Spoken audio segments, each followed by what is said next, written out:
Hearsay today often seems to be that the only way to make, or at least sell, poetry is to lay down a sick beat and speak mainly of the birds and the bees in a way that's usually an affront to common decency and ill-suited to those under 18.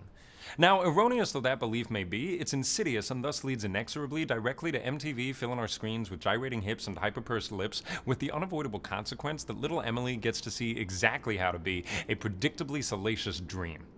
The kind that makes lonely men grip their euphemistic pens and spew their seed. The kind designed, packaged, and sold by magazines claiming to be aspirational and directly targeting teens. Now, I'm not calling Teen Vogue pornography, but surely you must agree it's easy to see it as symptomatic of a problem in society when the majority of a magazine called 17 is devoted to teaching girls how to be attractive physically and sexually.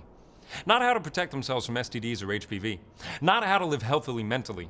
Not how to succeed. How to be attractive physically and sexually. I mean, fucking really?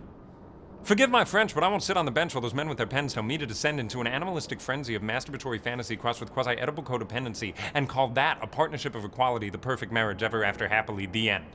Nor will I pretend that a woman expressing herself sexually, beautifully, creatively does nothing for me. Of course it does. Hell, I'm pretty kinky, trust me, I get horny. But that's kind of my point. Because see, that's a personal choice, and the kind that takes an adult in order to choose, not a child who 5 minutes ago picked out her first pair of shoes. That's grooming. And I'm assuming you can tell I don't think sex equals hell.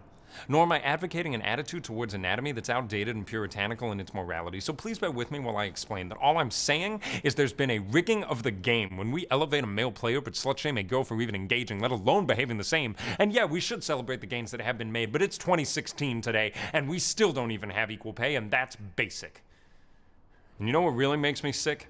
That misogyny is so writ into the very fabric of our vernacular that I came this close to following the word basic with the word bitch, just for the fun of some pun and to scratch a linguistic itch, before I realized that would undermine the entire point of this. And guys, I am trying.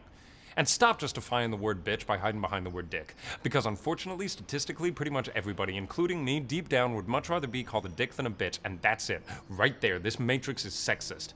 So I'm pulling the plug and I'm popping the pill and I am putting my back into this. I am a feminist activist, so bring it. Hit me with that bullshit you spit, that insipid nonsense. Say this is just the way it is. Stay in your comfort zone. I dare you, though, because I already know you're on the wrong side of history, and it should be no mystery what it is that I propose. It's a well-established conclusion, but just to avoid confusion, let me hit this on the nose. Brothers, we're not all evil and in collusion, but we are the status quo. So you can keep your head in the sand, or you can choose to be a man, get off your ass, and take a stand and shout no more. Because this is not just some silly dream. So give some thought to which you want to be. Another mindless puppet of misogyny? Or a soldier for equality, a he for she.